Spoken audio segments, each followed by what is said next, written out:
Exactement, Mathias. C'était le 30 mai 1972 exactement.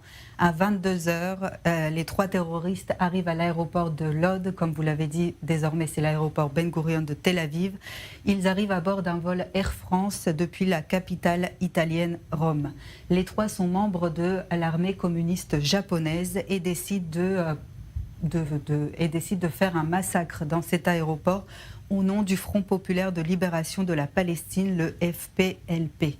Avec des mitrailleuses et des grenades qui se trouvaient dans leur bagage, eh bien, ils ouvrent le feu sans discernement dans tout l'aéroport. Alors, 26 personnes sont tuées, 80 personnes sont blessées. Durant l'attaque, l'un des terroristes, Tsuyoshi Okudaira, est tué par une balle perdue. Le deuxième, Yasuiki Yasuda, lui est tué par l'explosion de sa propre grenade. Et le dernier, Kozo Okamoto, tente de faire exploser sa dernière grenade sur un avion, mais le projectile reste inerte.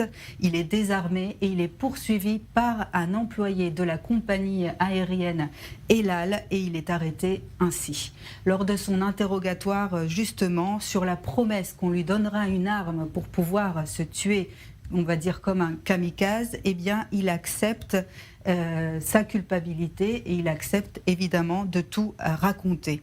Ensuite, il est ramené en cellule, il est enchaîné parce qu'on a justement peur qu'il se suicide et évidemment, lui espère la peine capitale pour pouvoir, comme il dit, terminer sa mission. Mais les juges de l'époque, eh bien, ils sont très irrités par cette attitude de vouloir évidemment finir sa mission en se tuant et du coup, il est condamné à la prison à vie en Israël. Mais 13 ans plus tard, il est libéré lors d'un échange de prisonniers qui se déroule dans le cadre de ce qu'on a appelé plus tard les accords de Djibril, un échange de prisonniers avec les Palestiniens évidemment.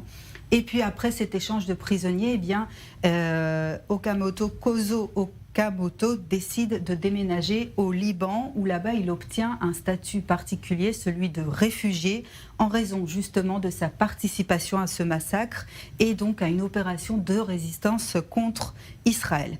Aujourd'hui, il est âgé de 73 ans, il vit toujours au Liban et il est toujours évidemment recherché par le Japon. Il a accordé une interview en 2017 à un magazine, à un journal japonais justement, où il a déclaré qu'il était désolé pour les victimes, mais il a tout de même voulu dire que ce qu'il a fait, ce qu'ils ont fait, ce n'était pas pour eux du terrorisme et que ce massacre était plutôt une lutte armée lancée conjointement avec le Front de libération de la Palestine.